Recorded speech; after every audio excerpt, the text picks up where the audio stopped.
नमस्कार मित्रों, अपन BSc second year में डिफरेंशियल इक्वेशन पढ़ रहे थे। डिफरेंशियल इक्वेशन में अपनी थर्ड यूनिट चल रही थी simultaneous differential equation. Simultaneous differential equation में अपने 3-4 क्वेश्चन कर लिए थे। आज लास्ट क्वेश्चन करेंगे और इसके बाद में कल इसी ही टॉपिक का दूसरा चैप्टर स्टार्ट करेंगे। ठीक है, पहले मैं इसका आज का ये लास्ट क्वेश्चन बता देता हूँ और देखिए वो क्वेश्चन क्या कह रहा है। अपन पढ़ रहे हैं डिफरेंशियल इक्वेशन।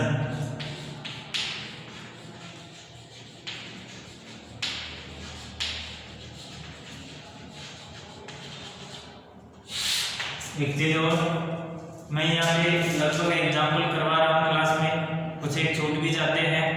कक्षा में हर क्वेश्चन करवा पाना पॉसिबल है नहीं, तो आप लोगों से दरख्वास्त है कि जितने भी जो एग्जाम्पल मैं छोड़वाता हूँ, ये बुक से जो भी छोड़ रहा हूँ एग्जाम्पल्स को, उन सभी को आप अपनी सेल्फ हैंड राइटिंग में कॉपी भी करते रहना।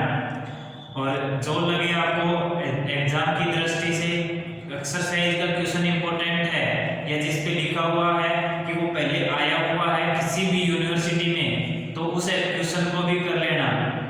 अगर किसी क्वेश्चन में आपको डाउट होता है तो वो मेरे तक पहुंचाइए, मैं उसको या बोर्ड पे करवा दूंगा। ठीक है, तो मोस्टली लगभग 90% तक क्वेश्चन ही एग्जाम्पल ही पूछे जाते हैं, क्वेश्चंस बहुत कम पूछे जाते हैं। तो एग्जाम्पल्स को छोड़िए मत, एक भी एग्जाम्पल को मत छोड़ो। जितने भी एग्जाम्पल हैं अगर आपने वो सारे कर लिए तो लगभग 80% तक, मेरा मानना है 80 से 90% तक आपके क्वेश्चंस मिल सकते हैं वहाँ पे, और आप 80 से 90% तक स्कोर कर सकते हो। अगर आपने थोड़ी सी भी इंटरेस्ट दिखाया क्वेश्चंस को करने में, एग्जाम लिखा हुआ है Rajasthan university, Ajmer university, Kota university, किसी भी यूनिवर्सिटी में आया हुआ है और उसको एक्सरसाइज के क्वेश्चन को आपने कर लिया, तो 100% तक की मैं गारंटी लेता हूँ कि डिफरेंशियल इक्वेशन ऐसा सब्जेक्ट है, 1 नंबर तक नहीं कटता है इसमें। पूरा का पूरा जितना आपने पेपर अटेम्प्ट किया है उतने पूरे के पूरे नंबर आते हैं इसमें। ठीक है, तो एग्जाम्पल्स को छोड़िए मत और क्वेश्चंस, वो क्वेश्चन तो कर ही लीजिएगा जो पिछले पेपरों में आए हुए हैं। ठीक है, आज का अपना नेक्स्ट क्वेश्चन देखिए। नेक्स्ट क्वेश्चन क्या कह रहा है, एग्जाम्पल नंबर 8 है। ये अजमेर यूनिवर्सिटी में 2004 और 2017 में आया हुआ है। तो निम्न समीकरणों को हल कीजिए। एग्जाम्पल नंबर 8 है, ये कह रहा है निम्न समीकरणों को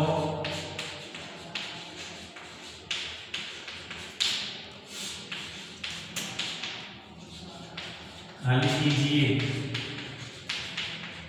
और समीकरण क्या है, dx अपॉन dt बराबर माइनस का ओमेगा y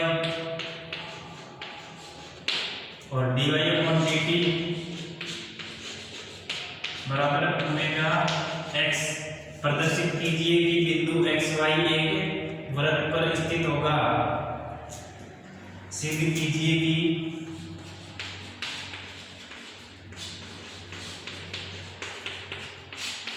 कि बिंदु x y एक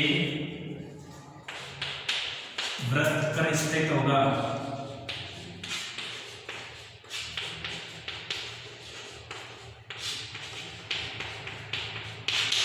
ठीक है, और प्रूफ में क्या लिखेंगे, दिया समीकरण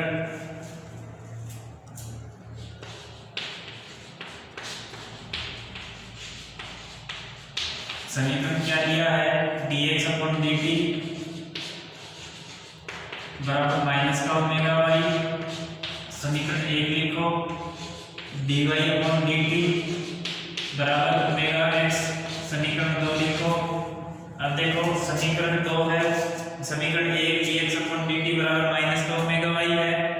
1 का t के सापेक्ष अवकलन करेंगे।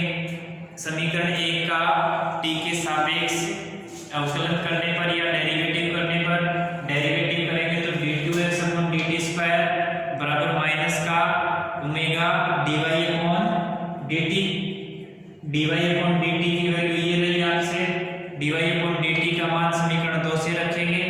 डिफरेंशियल इक्वेशन बनेगी। तो देखिए अपन कैसे सॉल्व करते हैं। समीकरण 1 का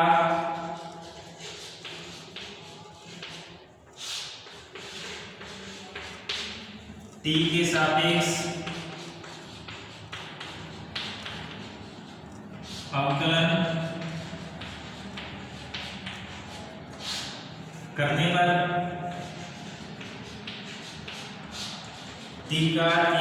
समीकरण 1 का t के सापेक्ष अवकलन करेंगे। ये समीकरण 1 है dx अपॉन dt का t के सापेक्ष d2x अपॉन dt स्क्वायर बराबर माइनस का ओमेगा कांस्टेंट है तो ओमेगा एज इट इज और y का dy अपॉन dt।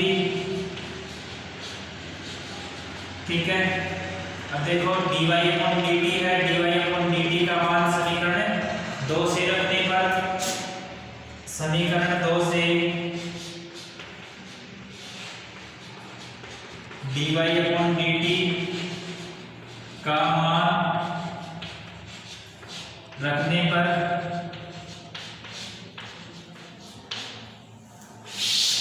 समीकरण 2 से मान रखो d2x अपॉन dt स्क्वायर बराबर माइनस का ओमेगा और ये dy अपॉन dt बराबर ओमेगा x। तो ये ओमेगा x बराबर हो गया माइनस का ओमेगा स्क्वायर x। तो d2x upon dt square plus का ओमेगा स्क्वायर x बराबर 0। ये समीकरण आ गई, इसको समीकरण 3 लिख लो। अब इसका तो सॉल्यूशन आप जानते ही हो पीछे वाली एक्सरसाइज से। समीकरण 3 को निम्न प्रकार लिख सकते हैं, या लिखो या मत लिखो कोई जरूरी नहीं है। समीकरण 3 की सहायक समीकरण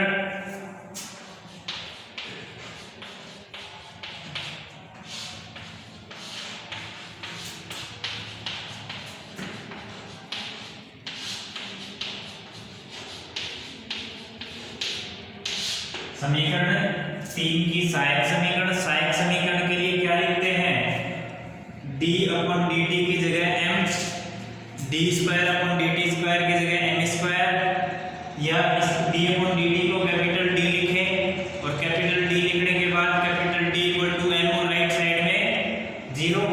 तो यहाँ से क्या आएगा, सहायक समीकरण के लिए m square plus omega square बराबर 0, m स्क्वायर बराबर माइनस का ओमेगा स्क्वायर और n बराबर अंडर रूट में माइनस का ओमेगा स्क्वायर और ये प्लस माइनस का बराबर plus minus minus under root है तो माइनस आगे पावर के बाहर आता है और ओमेगा स्क्वायर का अंडर रूट है तो ओमेगा स्क्वायर को ओमेगा आता है। अब देखो कॉम्प्लेक्स रूट आ गया। जब आपके पास रूट कॉम्प्लेक्स आए तो सॉल्यूशन क्या होता है, सॉल्यूशन यानी CF कॉम्प्लीमेंट्री फंक्शन CF बराबर C1 cos ओमेगा। यहाँ से रियल पार्ट 0 है, अगर रियल पार्ट 0 नहीं होता तो e की पावर अल्फा, अगर आपके पास alpha plus minus iota beta root हो तो e की पावर CF क्या होता है, e की power alpha C1 cos beta x प्लस C2 sin बीटा x। ठीक है, जब आपके पास root alpha plus minus iota beta हो तो कॉम्प्लीमेंट्री फंक्शन CF होता है e की पावर अल्फा x इनटू में C1 cos बीटा x प्लस C2 sin बीटा x। ठीक है, ये अपना सॉल्यूशन होता है। तो यहाँ से CF बराबर होगा e की पावर 0x, क्योंकि रियल पार्ट क्या है 0 है तो e की पावर 0 और ये किसके रेस्पेक्ट में डेरिवेटिव है, t के रेस्पेक्ट में जो डेरिवेटिव है। जब x के रेस्पेक्ट में डेरिवेटिव हो तो e की power alpha x plus into में C1 cos बीटा x प्लस C2 sin बीटा x। यहाँ पे अपने पास t के रेस्पेक्ट में डेरिवेटिव है, t के रेस्पेक्ट में डेरिवेटिव है तो यहाँ e की पावर 0t लिख देता हूँ, e की पावर 0t इनटू में C1 cos omega t plus C2 sine omega t. ठीक है, e की पावर 0 का मान 1 होता है, तो यही अपना आ जाएगा सॉल्यूशन भी। y बराबर, क्योंकि राइट साइड 0 है, राइट साइड पहले CF लिख देता हूं, C1 cos omega t plus C2 sine omega t. ठीक है, और pi equal to 1 upon d square plus omega square into में 0 बराबर 0 होगा, तो y बराबर CF प्लस y है या x है, x है यहाँ से, तो x बराबर CF प्लस pi तो 0 है, दिस इंप्लाइज x बराबर होगा C1 cos omega t plus C2 sin omega T.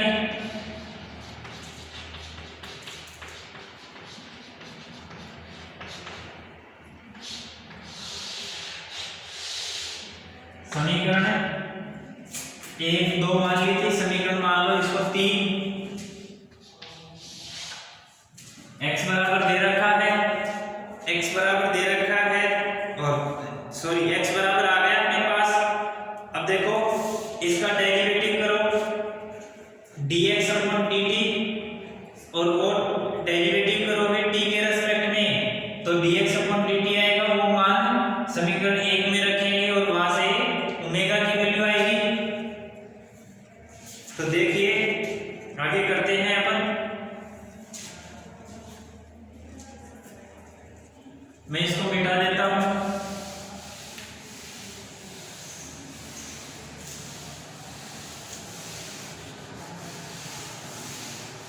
ये समीकरण 1 है, मैं इसको ऊपर लिख देता हूं अलग से, dx अपॉन dt बराबर माइनस का ओमेगा बाई, ये समीकरण 1 है।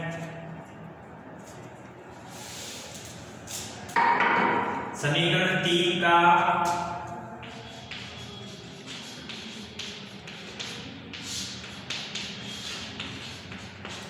t के सापेक्ष अवकलन करने पर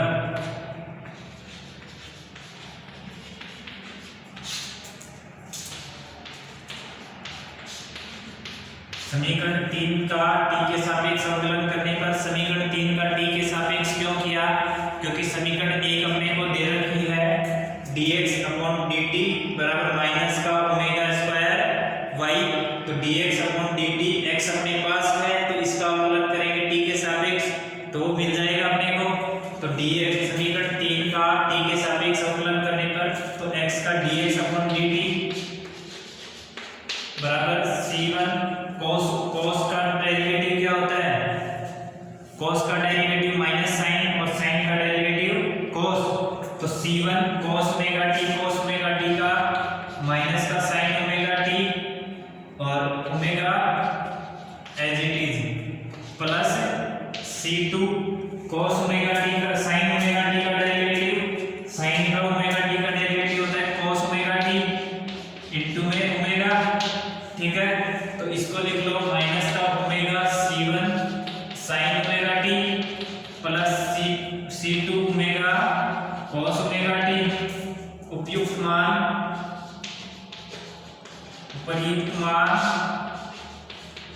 समीकरण 1 में रखने पर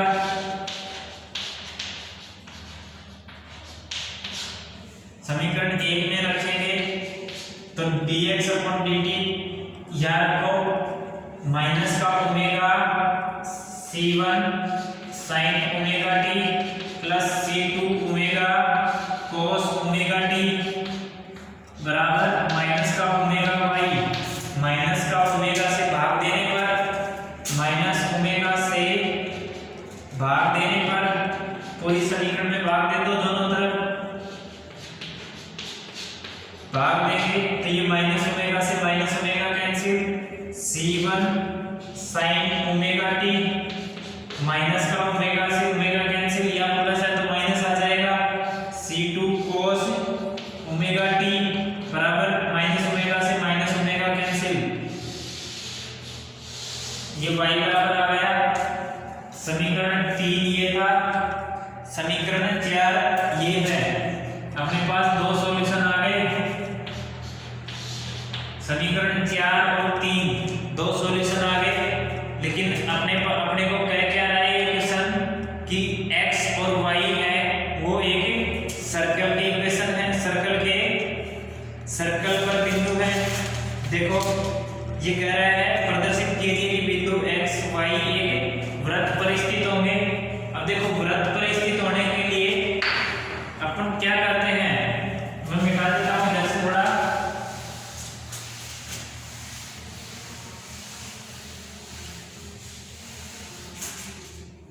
देखो ये x एक्सिस है, ये y एक्सिस है, और मैं ओरिजिन लेके एक सर्कल बना रहा हूं, ठीक है। ये ओरिजिन इसका सेंटर लेके, ओरिजिन इस वृत्त का सेंटर लेके एक वृत्त बनाया। वृत्त से देखो ये पॉइंट कौन सा है, इस वृत्त पर स्थित है, और बिंदु क्या है x y है। अब देखो सेंटर क्या है, ओरिजिन केंद्र 0 0 और रेडियस त्रिज्या r हो तो उस वृत्त का समीकरण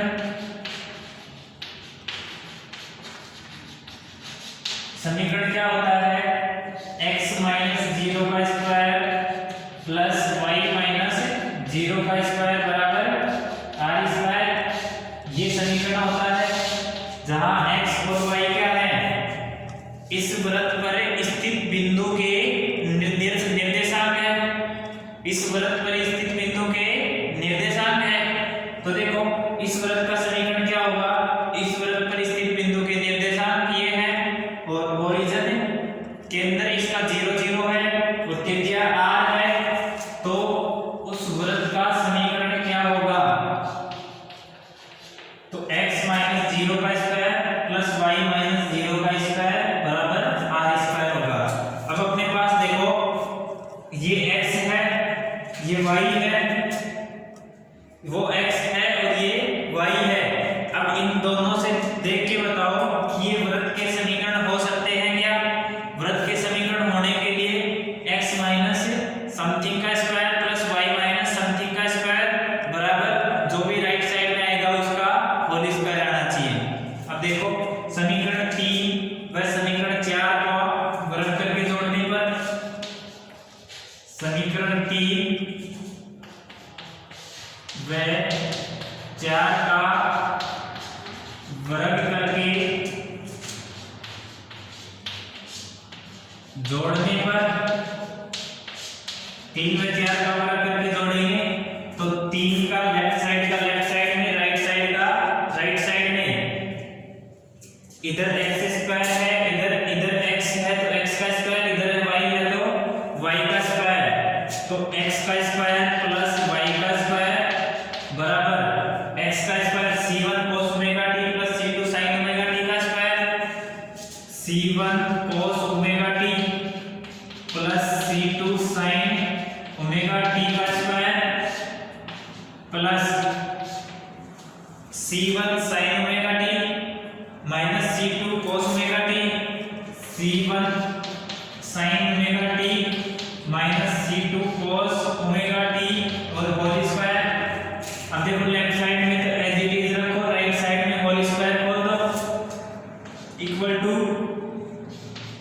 c1 square cos square omega t plus c2 square sin square omega t plus 2c1 c2 cos omega t sin omega t plus इसका स्क्वायर खोलो c1 square sin square omega t plus c2 square cos square omega t minus का 2c1 c2 cos omega t sin omega t। देखो कैसे किया मैंने, ये a plus b का whole square, a square plus b square plus 2ab, a square b square plus 2ab, a minus b का whole square, a square plus b square minus 2ab 2c1 c2 cos omega t sin omega t, ये minus का और ये plus का cancel, यहां से c1 square common लेंगे तो c1 स्क्वायर कॉमन लेंगे तो cos square omega t plus इधर से sin square omega t plus c2 square common लेंगे यहां से sin square omega t cos square omega t।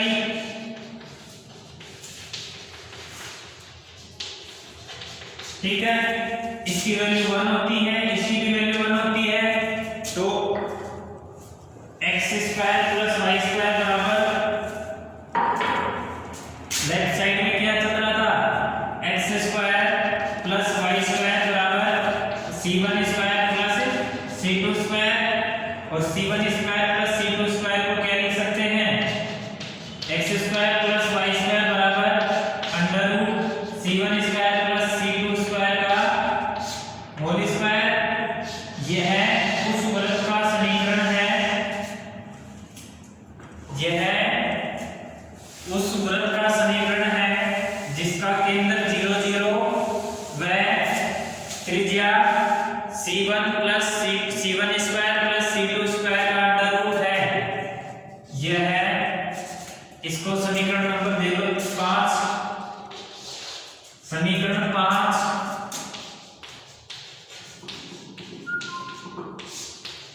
उस वृत्त का समीकरण है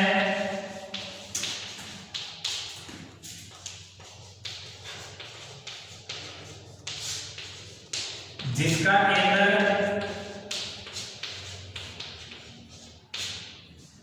0 0 व त्रिज्या c1 square plus c2 square का अंडर रूट है,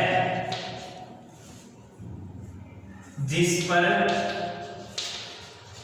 x y स्थित है। ठीक है, आया समझ में? मैंने यहाँ वृत्त की समीकरण को बताया है, ये अलग से एक्स्ट्रा नॉलेज के लिए, ये आपको क्वेश्चन में कहीं नहीं लिखना है, मैंने एज ए बेसिक नॉलेज के लिए मैंने बता दिया कि इस वृत्त की समीकरण होने के लिए इसको किस टाइप से होना पड़ेगा। ठीक है, एक बार दोबारा से देख लो, इस क्वेश्चन में क्या कह रहा है, ये क्वेश्चन दिया dx upon dt dy upon dt dx upon dt का एक बार अवकलन किया, अवकलन करने के बाद dx upon dt d2x upon dt बराबर minus omega dy upon dt आया था, dy अपॉन dt का मान समीकरण 2 से रखा, वो रखने के बाद डिफरेंशियल इक्वेशन बनी, डिफरेंशियल इक्वेशन को सोल्व किया तो x बराबर आया, x का मान x का डेरिवेटिव किया, वो समीकरण 1 में रखा, 1 में रखने के बाद y का मान आया, वो सोल्व किया, सोल्व करने के बाद y का मान आया, x और y दोनों के मान आ गए, दोनों का स्क्वायर करके जोड़ दिया, जोड़ने के बाद एक वृत्त की समीकरण आई जिसका केंद्र 0 0 तथा त्रिज्या c1 square plus c2 square का अंडर रूट थी। ठीक है, अब x y उस वृत्त की परिधि पर स्थित बिंदु है, कोई उस वृत्त की परिधि पर स्थित बिंदु के निर्देशांक है। ठीक है, यही इस अपने को प्रूव करना था। ठीक है, उम्मीद करते हैं सबकी समझ में आया होगा, किसी को कोई डाउट हो तो वो कमेंट बॉक्स में लिख के भेजिए, नेक्स्ट क्लास में आपके डाउट को लेते हुए आगे देखेंगे नेक्स्ट। ठीक है, धन्यवाद।